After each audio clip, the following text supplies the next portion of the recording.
Support for your public radio station comes from our members and from New York State Puppet Festival, announcing the Rochester debut of the wrestling puppet show Kayfabe. Performances at the theater at Innovation Square, June 17th and 18th.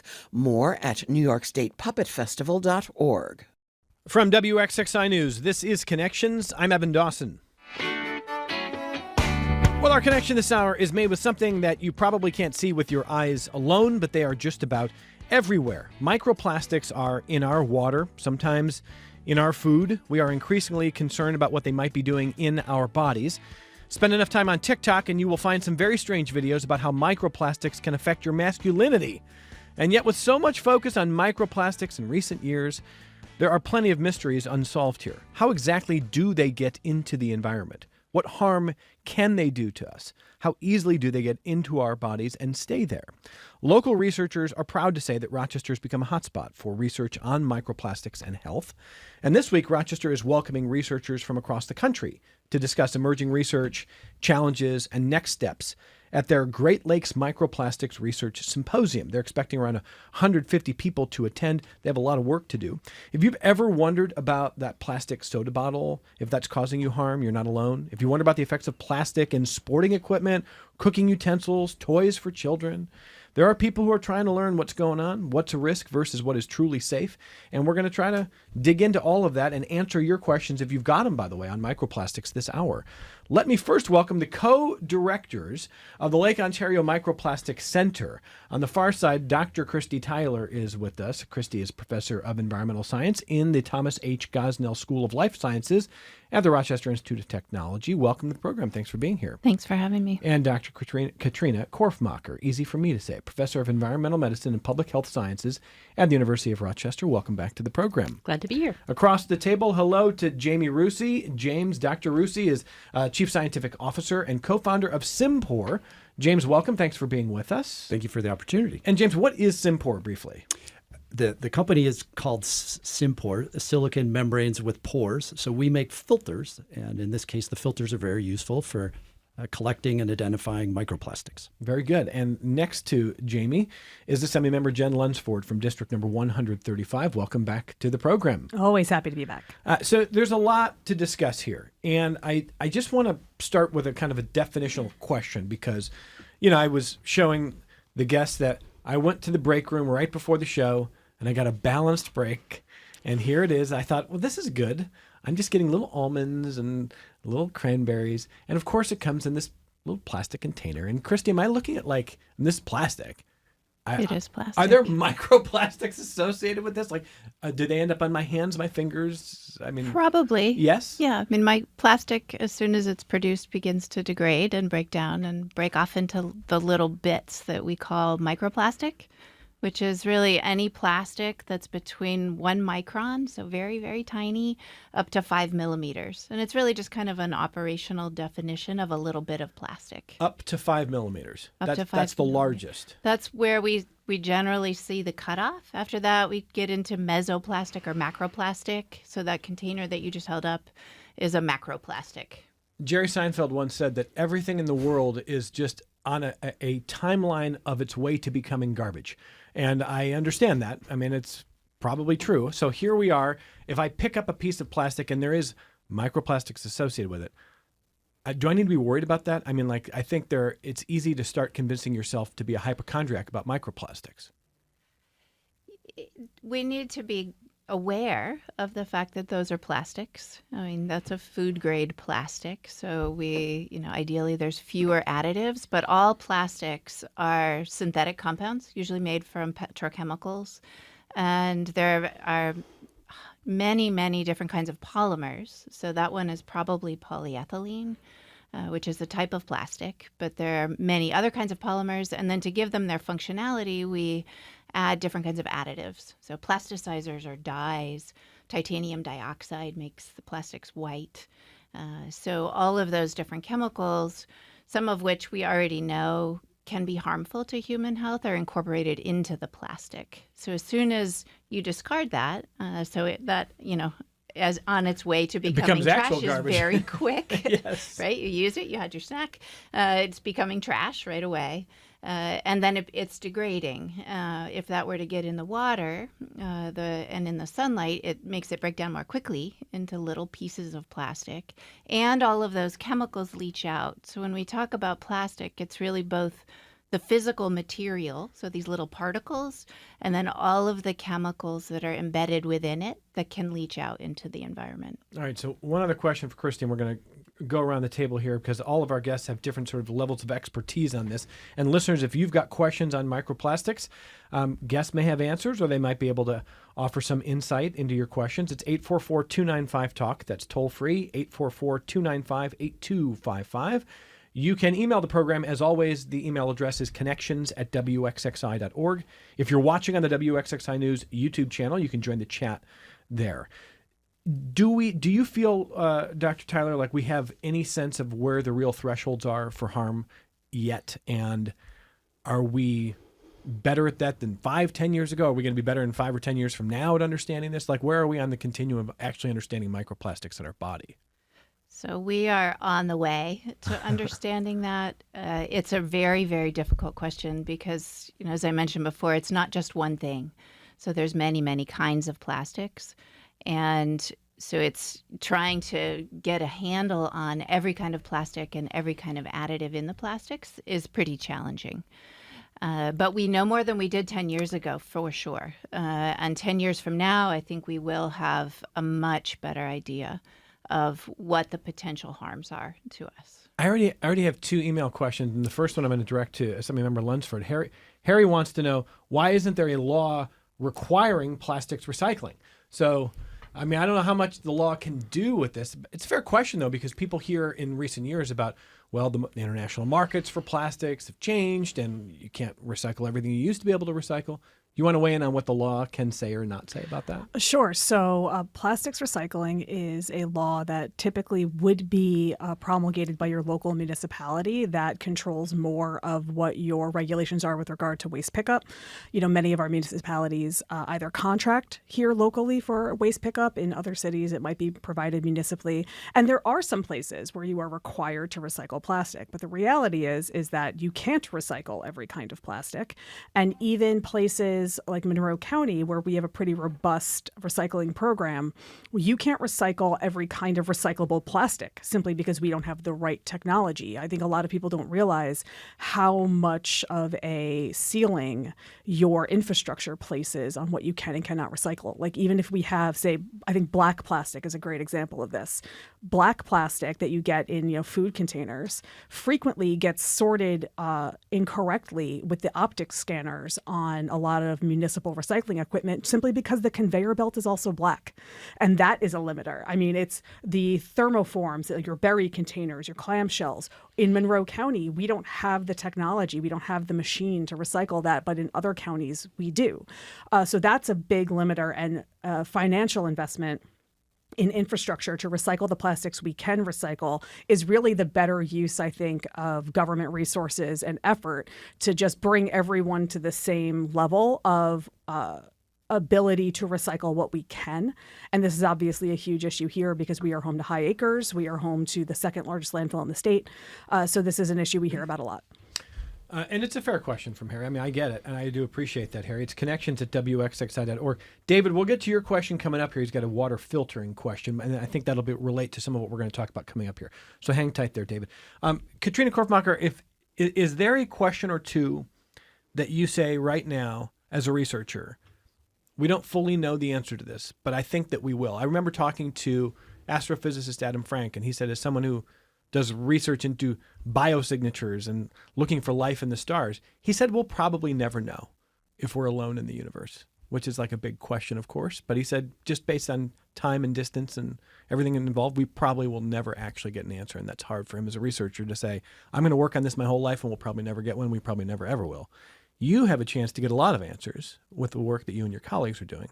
What are some questions that you really look forward to saying, I think we can know this, and I don't know if that's even far away? I think we're going to have a good idea about how some mechanisms that some kinds of plastics affect us at the cellular level, and connecting that to the bigger questions of, so what do we do about it? That's going to be the tricky part. So we'll have a better sense of what kinds of plastics are getting into the environment, what kinds of plastics get into our bodies. That, I think the tricky part is going to be connecting those two things. The things that are coming into our bodies, we've got a pretty good sense of where they're coming from, what they may be made out of.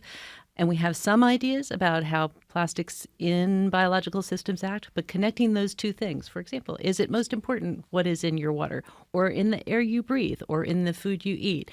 Which of, we know that we're getting microplastics in our bodies from all those sources, but figuring out which are most important and what to do about it, I think that's going to be the really tricky part. But we should be able to get answers on that, you think, eventually? I think we're going to be able to get directional answers about that, but it's going to be, that's going to be the tough part. And then when you talk about what comes next year, again, Assemblymember Lunsford, people will turn to, well, once we get more concrete evidence here about how plastics, let's just hypothetically talk about the way microplastics may be causing harm in children. There will be pushes for regulation, but there will probably also be lobbying against. Right. Is there ever lobbying against regulation? What? I've never heard of such a thing. One of the most controversial, one of the most lobbied bills this cycle was what was formerly called Extended Producer Responsibility and is now called PREA, the Packaging Infrastructure Reduction Act. Which would do what? That would limit the what goes into our packaging. It deals with the front side of our waste issue. So it would incentivize private industry who makes packaging to make more of their packaging recyclable, to reduce the amount of plastics that they use. It would roll out over time greater and greater limitations to give people time to meet those goals, and it would create monetary penalties for not meeting those goals. This is a bill that is heavily advocated against, in large part, by the advanced recycling community, who are the plastics people, the chemical society, the organizations in the plastics industry that want us to more overtly bless advanced recycling as a practice. A common misconception that is promulgated by those who oppose this bill is that it bans advanced recycling in New York, which it absolutely does not. It's silent on advanced recycling. What they want is us to affirmatively bless it. And the reality is that a lot of advanced recycling is very nascent in its development. Most advanced recycling centers that exist in the country couldn't get a permit to operate in New York because of the air pollution that they would generate. And there's a lot of questions around the efficacy. It's in many cases, what is called advanced recycling is really just a form of incineration. I'm not saying we can't get there, but we're certainly not there today. And that is one of the bigger pushes against these bills that would, I think, more overtly address the creation of plastic on the front end, which is, I think, a lot of what we control at the state level. And so this bill called PREA did not pass. It did not. It has been around since 2001 in various forms. It has changed as it changed sponsor hands. And to the best of my knowledge, I do not believe it has ever passed either house, but it was briefly included in the governor's budget in 22, but fell out. And it keeps getting close. We keep, we've had... Do you support it? I do. I was actually the first co-prime co-sponsor when it was put out in 21. It was one of the first bills I co-sponsored. Okay. So 25 years in, still hasn't passed, but some momentum for it? Is that... enormous amounts of momentum. Okay. Every year it almost gets there. We keep putting it on our Earth Day agenda and then it falls apart. It often sits with the bottle bill. So it's one of those things that we are always pushing for. There's been a lot of amendments to it to address concerns, to make things more explicit. And the sponsor for that bill, Deborah Glick, who is a longtime, very well-respected legislator, is retiring this year. She took it from retiring legislator Steve Englebright. So who carries that bill into the future is now in flux as well. Okay. All right. Something to follow there. Are you confident, Dr. Korfmacher? I mean, certainly your work as a researcher, you don't do the policies. You talk to policy, you work with policymakers, but your job is to try to get some research done that will give us a better, clearer picture. And then maybe the policymakers and the public will demand action. Are you confident that things can and would change once we get better information on microplastics? Yeah, I was just looking back at my notes from when you were kind enough to have us on the show 2 years ago when our center was first funded. And I remember saying then that until we get answers to some of these questions, it's going to be really hard to develop the political will to address them. Jen's just indicated there's a lot of political will, and we have more evidence, if not all the answers. And we're starting to see some policy action at the local level, at the state level, and the federal level. And so now the question is what to do. And we're in a position to help make sure that those steps that we take are effective, doing what we want them to do, efficient in a cost-effective way, and equitable so that they are, affecting people fairly. To do that, we are going to need the private sector and government and the researchers to all work together in new ways. Well, here from the private sector, Dr. James Rusi is Chief Scientific Officer and co-founder of Simpor. And you heard Jamie tell you a little bit about what Simpor does. Jamie, can you tell us why, as we talk about trying to measure microplastic, and we say MNPs, that's micro and nanoplastics, right? That's correct. Yeah, micro and nanoplastics. I'll use microplastics as a shorthand. But I mean, if we're trying to measure it, why is it so difficult in the first place? Yeah, it really relates to the ways in which microplastics are measured. So there's two fundamental ways. You present the microplastics to an instrument. The instrument shines light on the microplastics, and the light that bounces off tells you something about what the microplastic is made out of. And so things that are small reflect poor, small amounts of light. So it's harder and harder to get the information back to tell you it's made of polyethylene or polystyrene or this or that other plastic. The other way in which things are measured is you heat the sample up. You heat the microplastics up till it falls apart with the heat. And then you look at the pieces that have come off of that, and you try to sort of put Humpty Dumpty back together again. And if these parts came off of that certain kind of plastic, you'd be able to identify the whole from the parts. And some of the listeners may have seen there was a lot of popular discussion. There was a prominent piece in The Guardian where some of those heat-related methods were put into question, particularly around measuring microplastics in the brain. And there was a big discussion in the literature there, and it came out in the public press just earlier this year. What do we know, Jamie, about microplastics in the brain right now? Yeah, so I think the question is not if they're there or not. It seems likely that they are there. It's how much. And so you asked the question earlier, will we know something more in 10 years than we do now? I think one of the questions we'll have answered is our methods for measuring microplastics will have gotten better, and we'll be able to determine, is this a microplastic? Is it a piece of tissue? Is it a little bit of a cell? Things like this. We'll be able to resolve those questions. And a lot of the work that the federal government, the NIH, and other federal agencies are sponsoring now is moving that direction, improving methods so we can understand what's a plastic, how our measurement methods are getting affected by tissue or water or the place from which they came. Well, Dr. Rusi, I'm going to try to ask you a question that I wonder if other listeners like me who are not in your field would have. And I should preface this by saying, I was a decent student growing up. I got 1 D in my life, and it was in chemistry, my senior year of high school. Now, in my defense, I was a senior in high school looking forward to the future. All the transcripts were in, I didn't give Mrs. Maciag my best effort, and she was very kind to me. But I struggled in science. So this is a question that I apologize, Jamie, is a little bit, maybe basic. But I'm genuinely wondering, if you take a sample and there are microplastics that come from different sources, are you able to break it down and say, well, X amount of this came from plastic water bottles, X amount of this came from a different plastic, this came from a clamshell container? I mean, how granular can you get in identifying sources? Sure. And my colleague here, Dr. Tyler, will be able to comment on that as well. But generally, it's easy for us to say one type of plastic over another. Polystyrene, propylene, whatever, pick your type of plastic. That's pretty easy to say. But because of the myriad ways in which plastics are made, dyes, additives, all those extra things that go in, it's hard to pinpoint, the source, the exact source from which it came. I don't know what you would say. Add on that, Dr. Tyler. I agree exactly with what you're saying, that we can say, yes, this is a piece of polyethylene, but it probably has changed so much since it was in its original form. Maybe it started out as a yogurt container, but it is broken down into little tiny pieces.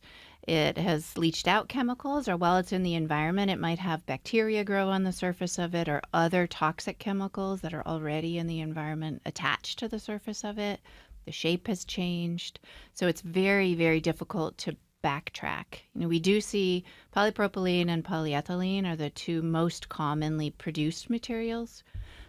So we see a lot of that in the environment. We see them in biological samples. We see them at the bottom of Lake Ontario. But we see other materials too, things like acrylic or polyvinyl chloride. And so we can also be tracing those back. So it's really a big puzzle. And some of it is the shape. We see in the lake, our recent data shows that maybe 70% of the particles we find in the lake are fibers. And a lot of that is most likely from textiles like clothing. Can I read an email on the subject here? So this is exactly, I think, what Marcia writes about here. She says, thanks for this important program on microplastics. Evan, you mentioned microplastics in water and food, but they also appear in the air and soil, which is one reason they reach the water and our food. Perhaps more important, however, are the plastics that are included in modern clothing. Most 21st century American clothing includes polyester, spandex, nylon, and other synthetics. These are created as thin threads of extruded plastics, and they will never biodegrade, but simply break down into smaller and smaller nanoplastics, which can enter our bodies more efficiently. I'm concerned about the REJU facility currently slated to open in the Rochester area to recycle clothing. Given the prevalence of synthetics in clothing, it is likely that the area will see an increase in nanoplastics in our air and water, not to mention the fact that recycled fabric sheds microplastics more readily than do, quote, virgin synthetics. Would you please ask your guest to discuss these concerns? And thanks for a wonderful program. I'm going to go around the table. Let me start with Dr. Tyler on that. What do you?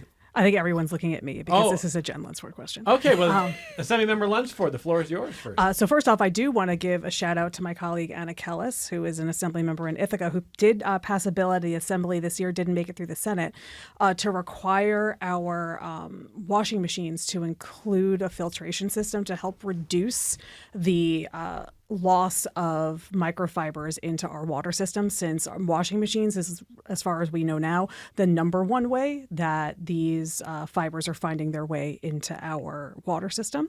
But to get to the issue of REJU, REJU is a well-respected international company that is opening its first North American branch here in Rochester, and they recycle 100% polyester.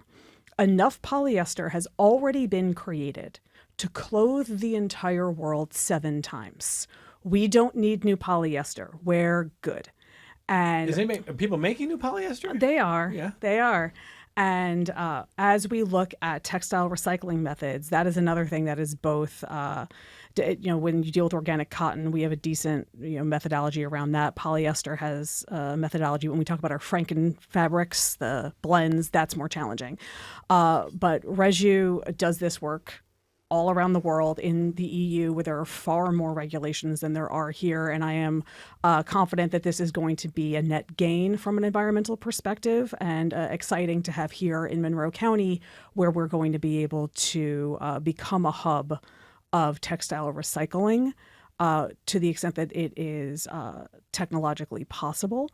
But I do understand the concerns here, and appropriate filtration systems and monitoring and creating a framework around what we're looking for is all part of the expansion of this industry. And I think that's another place where both the state and county governments can be more involved from a regulatory perspective. What is the timeline for REJU to get going here? Oh, I think it's about 3 years now. Okay. They've received some economic development funding. They're working very closely with our Goodwill. I don't know if people are aware how spectacular our local Goodwill is. They are also a textile recycling hub.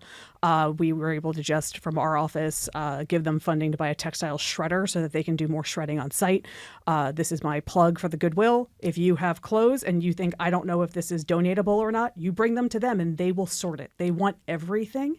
And if they can recycle it, they will. So please bring all your stuff. Okay. So let me ask the co-directors of the Lake Ontario MicroPlastics Center, So Marcia's concern is that, among a number of concerns, when clothing or textile gets recycled, the more it gets recycled, the more easily it breaks down and breaks down and breaks down some more, and that this is not biodegradable. I think that a lot of us grew up with this idea of biodegrading just means like it vanishes into like the perfect ether, like, oh, it's gone now.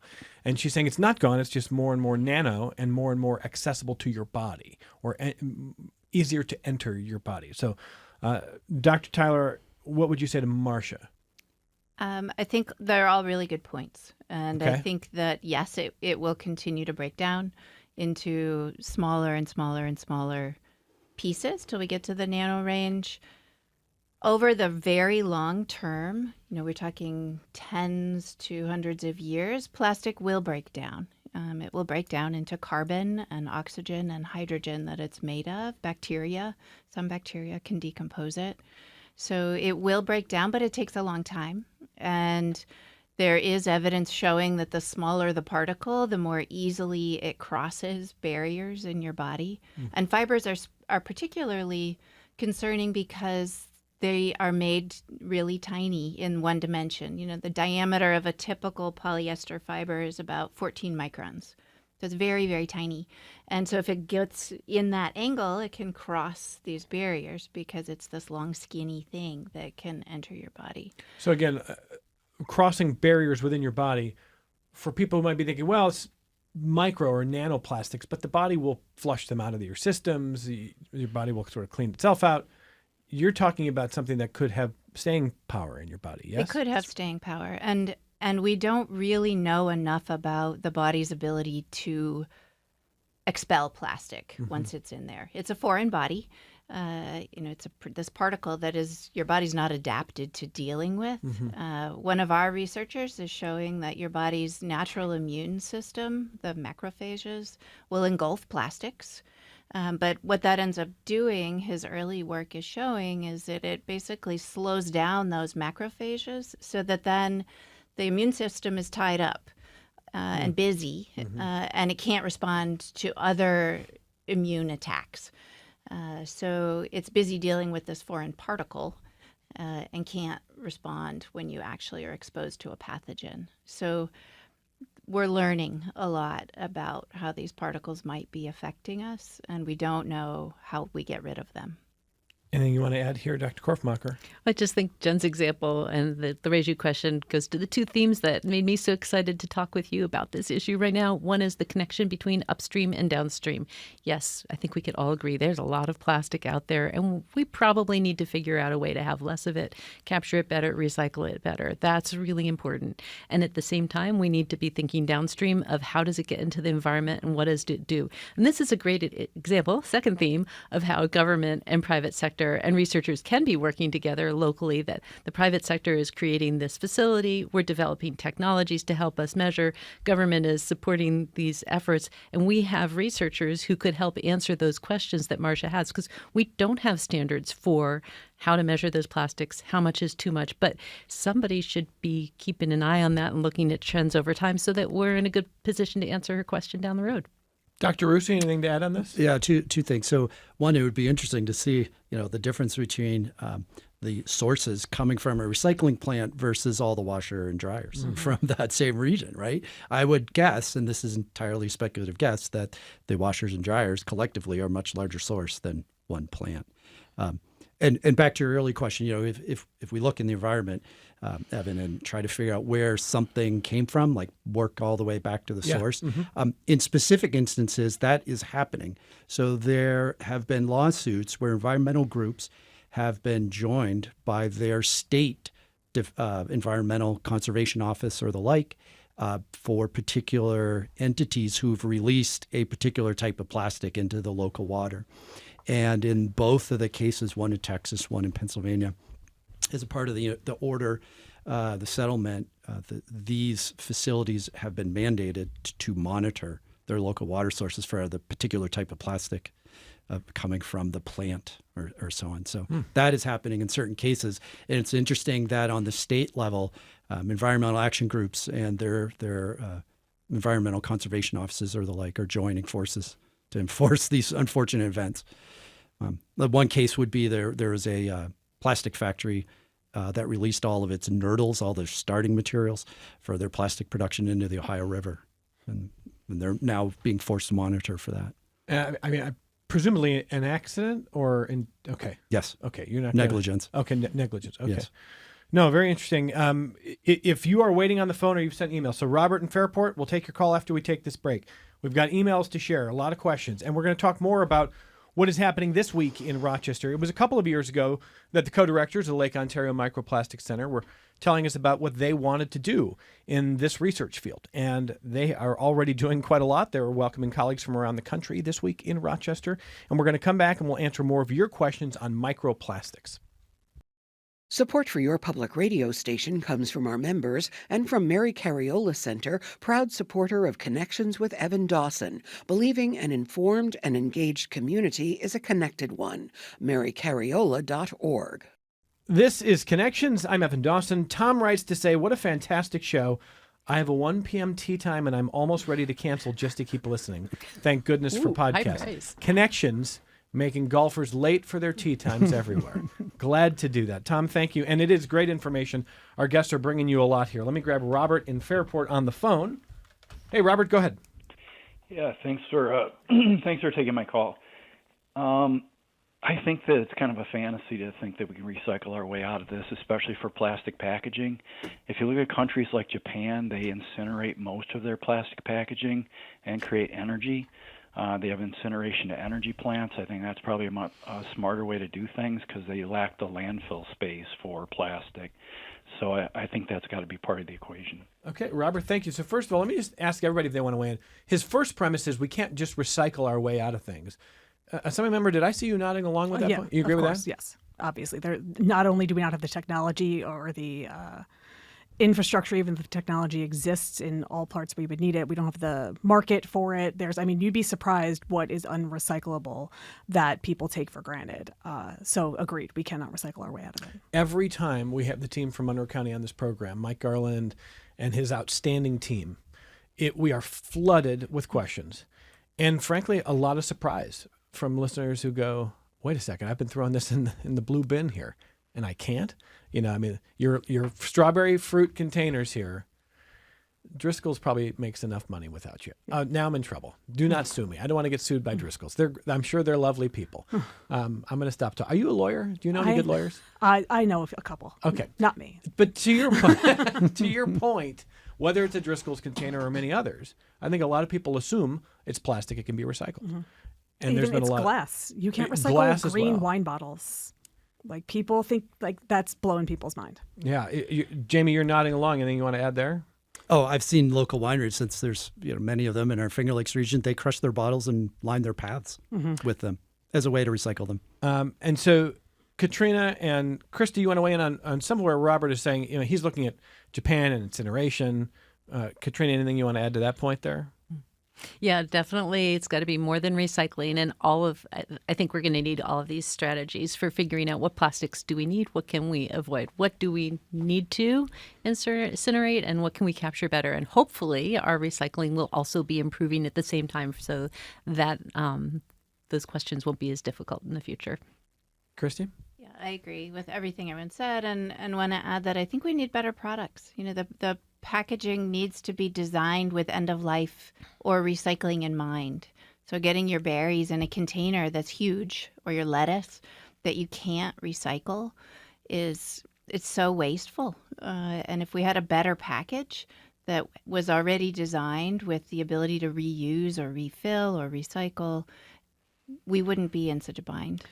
If I could add to that, I think also people focus on recycling, but, composting and reusing, that's also part of this process here. And, a great example, going back to textiles, a lot of the uses for downcycled organic cotton isn't to make new cotton fiber. It is crushed up into shoddy, into fill, and we stuff furniture with it. We use it as insulation, finding other ways to use it that not just extends its life, but keeps it out of the waste cycle where we see a lot of contaminants find their ways into places they shouldn't be. If we can find other uses that contain those materials, we also reduce the impact on the environment. A couple questions on water filters. So David from Ovid said, I wonder if it might be recommended to install a home carbon and RO water filtration system. What's the RO? Do we know? Reverse osmosis. Oh, reverse osmosis. Okay. And then maybe related here is from Susan. She says, when I put my Monroe County water through my Brita filter, I'm guessing that I'm adding microplastics. Should I stop? So let's work backwards. Let's get Susan's first here. Should I stop putting Monroe County water through a Brita filter? Am I adding microplastics? Do we know enough about that? This sounds like a Jamie question to me. Yeah, thanks. So there's a couple ways to think about this. So our colleagues at the University of Rochester actually surveyed water from all the way from Hemlock Lake through a particular drinking fountain on the University of Rochester campus. This is a published paper. Anyone can go find it. It's an open access paper. And you can see that when stuff left the plant, it was very clean. The plant did a very good job at removing almost all particulates. And it picked up things like rust and sand and glass and lime and so on, but it also picked up microplastics on the way. And the drinking fountain on the third floor of a particular building in the campus, which had a point of use filter, much like the Brita, did a very good job of removing the microplastics from that filter. We've published similar work. There's a little app note, a little white paper on the Simport website where you can go see similar data from the point of use filters. They do a pretty good job at removing microplastics. And Jamie, how do you get your water at home? What do you do? So, something's better than nothing. I installed a point of entry carbon water filter. But, when the line comes into my house, it goes through a filter before it goes to the rest of the house. Something's better than nothing. There's still plastic pipes between where that filter is and where water comes out my tap. Okay. Anything to add? I just am grinning because I love that study. It was modest, it was small, it was practical. Like, let's just take water samples all the way down the line. And we learned so much from it. And it was only possible because we had this local expertise and the kinds of methodologies that were needed. And we've come a long way even since then. We had researchers who were willing to structure and sort of run the analyses. And we had a partnership with the city of Rochester that said, yeah, you can sample our water all along. And in fact, somebody from the city of Rochester Water Department is a co-author on that paper, along with some of Jamie's colleagues and U of R. And that's the kind of model I think we're going to need going forward. And what's the interesting finding is it was the point of use that was more, let's say, problematic, more microplastics in the water than when it left the plant. The feet of sand and coal that the water goes through in the plant are very effective means for removing microplastics, it seems. But it's that point of entry and where things got picked up from the starting point to the end. And so, Jamie, for David and Ovid, who was asking about reverse osmosis, what would you say to him? Yeah, so something's better than nothing, but we've actually looked at water coming through groundwater reclamation facilities that use reverse osmosis filters to clean up the water and then put it back in the ground. We've found evidence that those filters are shedding fibers into the water they're putting back into the ground. So it's a catch-22, right? Something's better than nothing, but again, it can contribute some to the problem. David, thank you. Oh my goodness, so many emails come in. Let me just get as many as we can.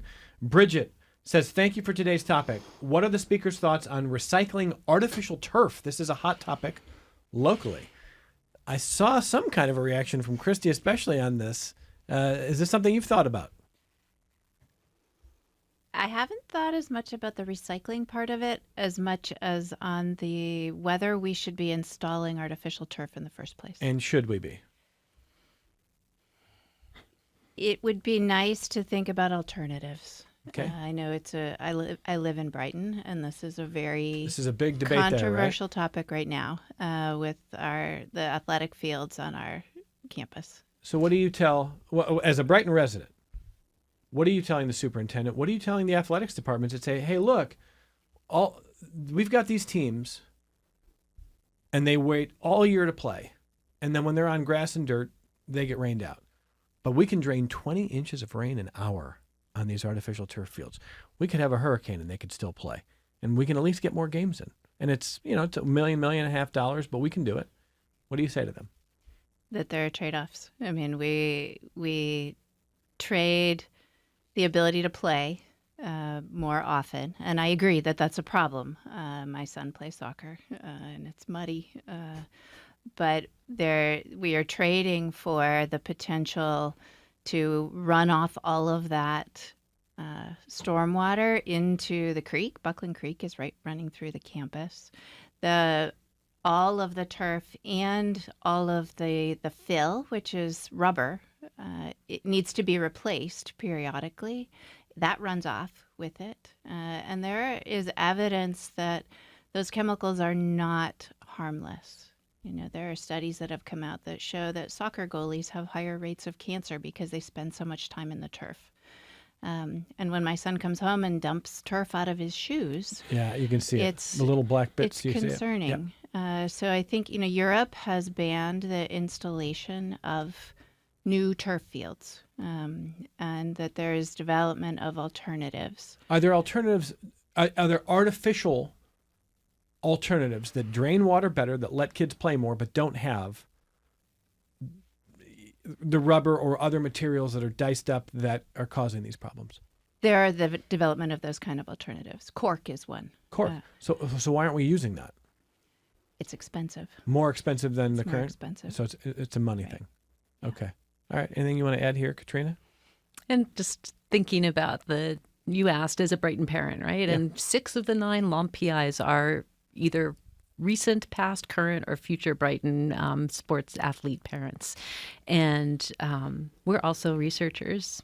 And we can wear those different hats at different times. And as researchers, we can give information about the chemicals that are in those products, the evidence for how much it's getting into the ecosystem.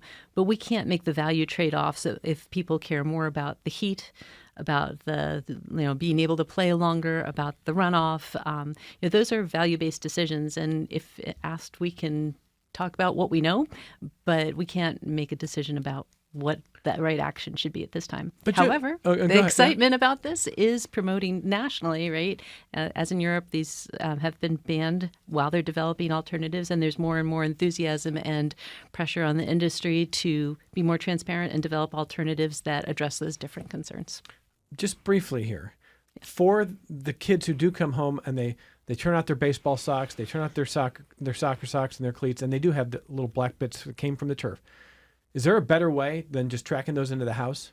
Should you literally bang out your socks and cleats into a sealed garbage? I don't know. I'm just wondering if there's a better way. Would you advise that? This is probably not a very scientific question. The researchers are like, this is... if they could keep it on the field, we wouldn't have to refill it as often, and it would keep it out of my car. This is very triggering So to you've me. seen it? I am both a soccer and a football mom, and I'm sitting here having an emotion about this entire conversation. But even when we're talking about non-turf fields, we have to get our schools to stop using pesticides on all of these fields. That's the problem with trying to be environmentally and health conscious is there's nowhere to turn. There's trade-offs. There's no perfect answer, and people drive themselves crazy trying to find the neutral or the least damaging way they can participate in something. And it's just different trade-offs. Good here and bad there, bad here and good there. It's one of the things I love about this example is that because we have a national network of researchers and research centers, we're not doing the applied research that, we're doing basic research that might answer parts of your questions. But we have colleagues at Mount Sinai who have a funded grant to look at alternatives in partnership with communities that try to balance what are the different kinds of concerns they have. And we've been able to connect them with people here who have those kinds of questions. That's probably the Brighton story is a whole thing on a different day, I think, because I know there's a lot of questions. I know there's a lot of emotion. Jim wants to know, does the ethylene vinyl acetate in a Dentec dental guard break down and then get ingested? And if so, are the effects on bodies known? Jamie? I have a personal experience with this. Of course you do. I just got fitted for a night guard. And I said to my dentist, and he says to me, you're going to wear away some of this acrylic and your teeth are going to shape it. And I said, so I'm going to make microplastics and swallow them. And he looked at me and said, yeah, I guess so. Right. Okay. First time he sort of thought about it. And that is likely the case, that you're going to grind off some of that acrylic and you're going to ingest it. what it does to you, I don't have an answer. I don't know if anyone. I literally just talked to my dentist about this 2 days ago. You may be surprised to learn also a teeth grinder. I don't know if that surprises people that I don't relax well. Yeah. But Type A. I went to my dentist and I was like, this looks bad. And she's like, yeah, no, that's what it does. And you should be able to keep this for another 10 years or so. But they're coming out with resin that, because of this concern, that they are developing resins that are more durable to deal with this exact question. So the industry is starting to respond. And like I just passed a bill right at the end of session dealing with PFAS in playground surfacing. And one of the questions that came up was, what are the alternatives? But sometimes you have to start passing these bills and creating these regulations to force the market to adjust. Like the alternatives exist, but they're not being produced in large enough quantities to make them affordable because the demand isn't there. By creating the limitations, you create the demand that feeds the market that makes it more affordable because they're making more. It's a whole circle. Yeah, Katrina? So the mouth guards are a great example of thinking about what is it that we care about with plastics and how do we measure them. So the chemicals that go into the plastic that make that malleable so it can fit your mouth, I think there's pretty good evidence that some of those chemicals are endocrine disrupting chemicals, and if you swallow them into your body, you're exposed to them, and that's not good. We don't know if the particles that come off those, the microplastics themselves, are so large that they just pass through you, if they glom on other harmful things as they go, if they release those chemicals or not. Those are the kinds of trade-offs that we don't know about, but the fear and the ick factor has us so focused on these devices that we could just make without those chemicals, and maybe they aren't a problem. Those are the sorts of things we're trying to figure out so that we don't devote our resources and our attention on things that aren't making a huge difference for health. Well said. Well, on that subject here, you've got a lot of your colleagues coming in this week. You've got a big symposium here. Let me ask both of you, and Katrina, I'll start with you. What are you most excited about this week? What's the work going to be this week? I'm most excited that we got funding from both the NSF and the NIEHS, which in this time is particularly moving, to bring 15 trainees in from all over the country who are passionate about studying microplastics.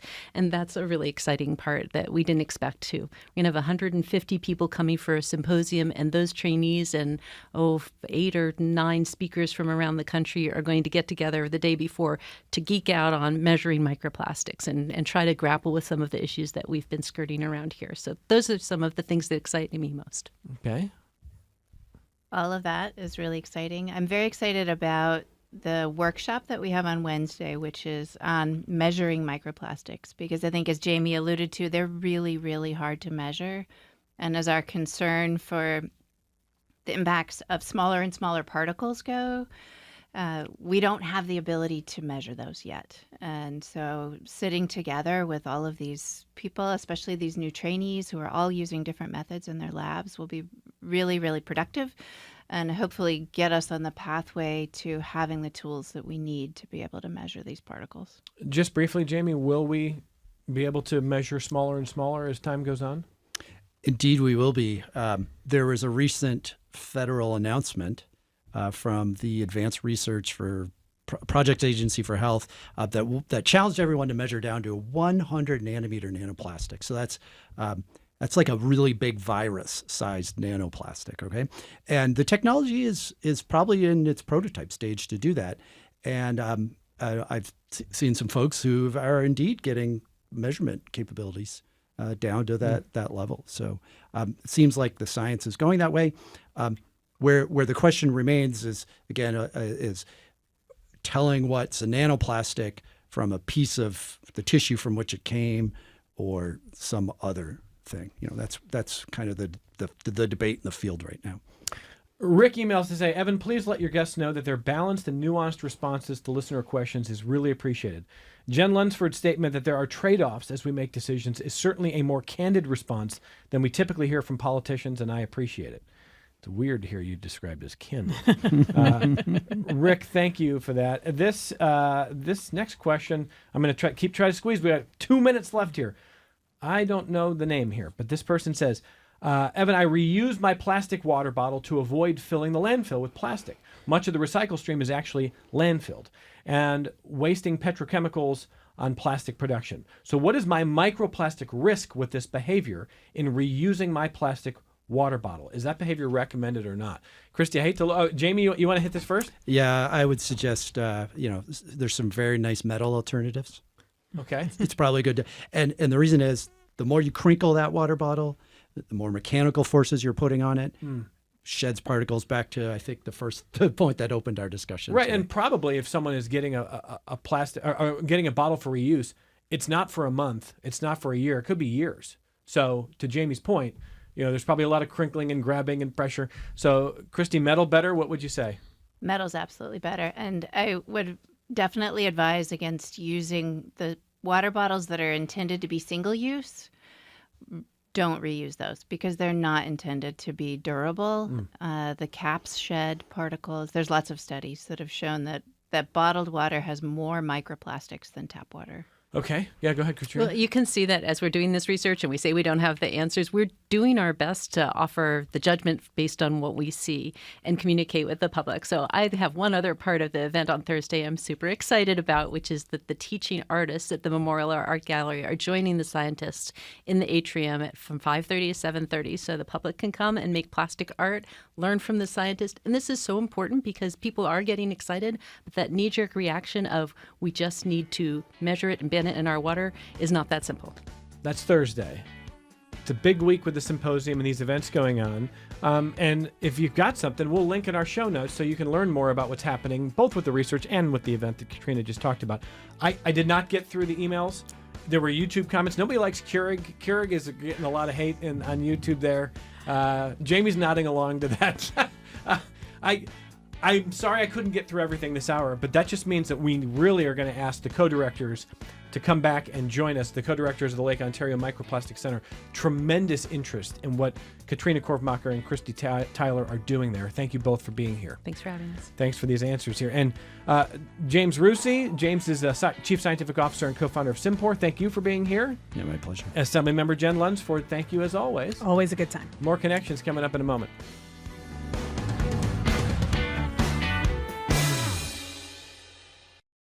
This program is a production of WXXI Public Radio. The views expressed do not necessarily represent those of this station, its staff, management, or underwriters. The broadcast is meant for the private use of our audience. Any rebroadcast or use in another medium without expressed written consent of WXXI is strictly prohibited. Connections with Evan Dawson is available as a podcast. Just click on the Connections link at WXXInews.org.